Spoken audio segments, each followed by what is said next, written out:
Hi there, hope you're having a good day. Welcome back to another video. As you can tell, we changed the background. I had to clear out some space for my son in the living room. Anyways, today we have the newest member of the Nike GT Cut family, and this is the GT Cut Cross.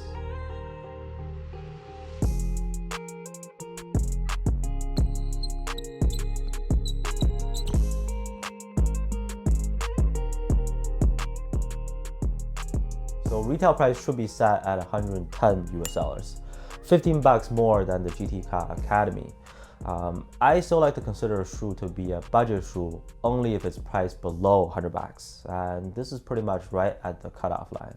Kind of awkward, but I'm sure they'll eventually go on sale. Nike essentially recycled a lot of parts from the GT Cut Academy, like the outsole and traction pattern, midsole construction, weight, with the main difference being the upper material. Are the changes good or bad? Is this shoe worth the money? Could it be one of the best performers at this price range? Let's get right into all that good stuff right now. Performance-wise, cushion is exactly the same as the GT Cut Academy. It's very typical of a Nike budget shoe.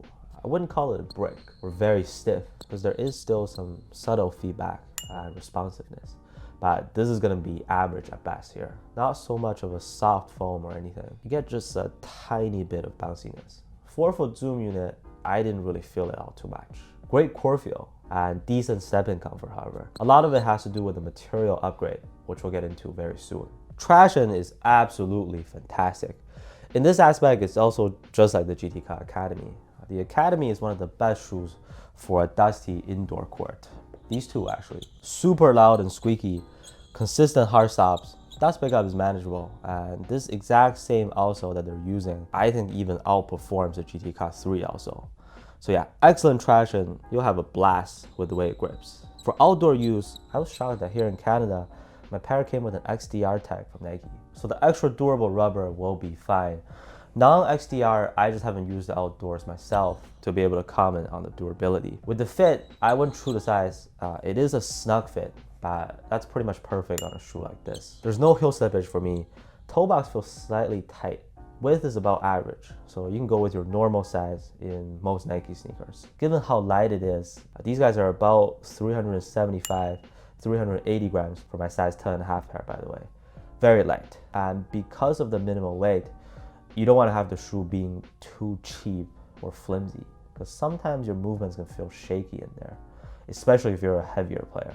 The GT Cut Academy material was okay, but the GT Cut Cross did in fact have a more supportive upper. Toe box fuse covers the entire area basically. On top of the mesh layer and ventilation holes, there's a very thin synthetic layer. Simply put, it's a more reinforced build, while breathability and softness improved at the same time, versus the basic mesh on the Academy. No issues with the stability and support as a lightweight low top. Another thing is that the outrigger shape protrudes out a little bit more to the side on this model. But in terms of functionality, I didn't feel any difference on feet, honestly. You see, it's really not bad. At 110 bucks, this might even be one of the best shoes out there on the market. Does it have anything to do with the main GT Cuts? Absolutely not. I wonder if they'll just keep on naming things like this. GT Cut Light, GT Cut Junior, GT Cut Rice, GT Cut Fries. Overall, one line to summarize my experience with the GT Cut Cross. It's got the cushion of a budget shoe, traction, and more importantly, material of a premium model. So far, so good. Will be more delicious if you can wait until they go on sale. Let's say instead of the full 110 retail, you get them for around $70. Like I've seen similar discounts with the GT Cut Academy. That's tasty. It's basically the GT Cut Academy, but upgraded with a better upper.